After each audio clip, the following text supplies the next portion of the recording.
1 November Maharashtra एकीकरण समिती मराठी भाषिकांच्या वतीनं बेळगावमध्ये काळा दिन पाळला जातो।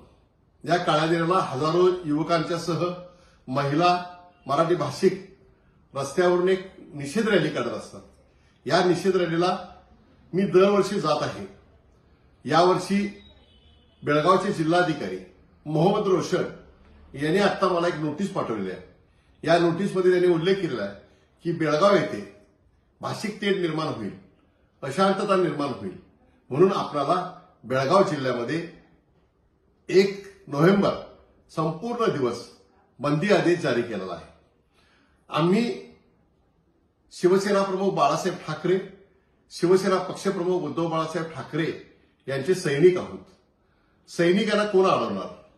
जरी बंदी आदेश जारी केला असेल तरीही आम्ही उद्या बेळगावच्या 1 नोव्हेंबर काळ्या दिनाच्या रॅलीसाठी कोल्हापूरहून बेळगावला रवाना होणार आहोत।